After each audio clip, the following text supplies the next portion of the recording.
ఎప్పుడు వడలేనా అప్పుడప్పుడు ఇలా తోటకూర వడలు కూడా తినాలండి. హెల్త్‌కి కూడా చాలా మంచిది కదా! ఆకుకూరలు వేసి చేసుకుంటే. బయట క్రిస్పీగా, లోపల సాఫ్ట్‌గా చాలా ఫ్లఫీగా ఉన్నాయండి. చూసారా ఎంత సాఫ్ట్‌గా వచ్చాయో! టేస్ట్ కూడా చాలా అంటే చాలా వచ్చాయండి. మీరు కూడా ఒక్కసారి నేను చెప్పిన స్టైల్‌లో ఫాలో అవ్వండి. ఎక్కడ ఆయిల్ అనేది అస్సలు పీల్చదండి. మీరే చూస్తున్నారు కదా! దీనికోసం అయితే ఇక్కడ నేను గుండు పప్పు అయితే తీసుకున్నాను. ఇవైతే 4 గంటలు నానబెట్టుకుంటే సరిపోతుందండి. ఈ నానబెట్టుకున్న వాటిని ఒక మిక్సీ జార్‌లోకి అయితే యాడ్ చేసుకోండి.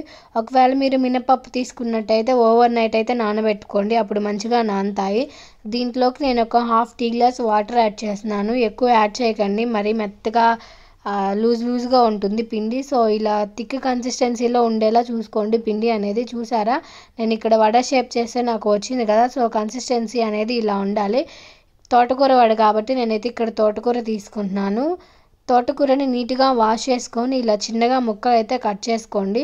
అన్నీ ఇలా సన్నగా కట్ చేసుకున్న తర్వాత పక్కకు పెట్టేసుకోండి. ఇప్పుడు దీనికోసం కొంచెం అంత కరివేపాకు, ఒక ఆనియన్, ఒక పచ్చిమిర్చి, అంత కొత్తిమీర అయితే ఇలా అయితే సన్నగా కట్ చేసి పెట్టుకోండి. ఇప్పుడు ఈ కట్ చేసుకున్నవి అన్నీ కూడా మనము వడ బ్యాటర్లో వేసేసుకోండి. కట్ చేసుకున్నవన్నీ కూడా ఇవి కూడా వేసిన తర్వాత తోటకూర కూడా కట్ చేసుకున్నాం కదా! సో, అది కూడా అయితే ఇందులోకి యాడ్ చేసేసుకోండి.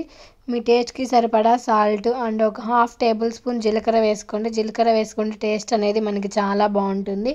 సో, అన్నీ వేసేసుకొని ఇలా అయితే పిండిని కలుపుకోండి. తోటకూరలో వాటర్ అంతా డ్రైన్ చేసి వేసుకోండి. లేకపోతే వాటర్ వచ్చేస్తుంది. ఇప్పుడు డీప్ ఫ్రై కోసం ఆయిల్ పెట్టుకొని ఆయిల్ హీట్ అయిన తర్వాత మీరు ఒక పేపర్ అనేది ఇలా తీసుకోండి కవరు. సో, తీసుకొని దానికి వాటర్ కానీ ఆయిల్ కానీ అప్లై చేసుకొని వడ అనేది ఇలా వేసుకోండి. మీకు తెలుసు కదా ఇంకా వడ ఎలా వేసుకుంటారో. ఎవరికి ఏ షేప్ వస్తే ఆ షేప్ వేసుకోండి. పర్టికులర్‌గా అని ఏం లేదు. ఇంకా తోటకూర వేసాం కాబట్టి కరెక్ట్‌గా షేప్ అయితే రాదు. సో, ఆయిల్ హీట్ అయిన తర్వాత ఒక్కొక్కటిగా వడ అనేది ఇందులోకి యాడ్ చేసేసుకోండి. ఆయిల్ హీట్ అయిన తర్వాత ఫ్లేమ్ని మీడియం ఫ్లేమ్లోకి అడ్జస్ట్ చేసుకోండి. హై ఫ్లేమ్లో పెట్టారంటే పైన వేగుతుంది కానీ లోపల మాత్రం పిండి అలాగే ఉంటుంది. సో, మీడియం ఫ్లేమ్లో పెట్టుకొనే వేయించుకోండి. చూసారా మనకి ఆయిల్ కూడా పీల్చదు. ఇలా గోల్డెన్ బ్రౌన్ కలర్ వచ్చిన తర్వాత ఇవైతే తీసేసుకొని పక్కన పెట్టేసుకోండి. మిగతావన్నీ కూడా ఇలాగే వేసుకోండి.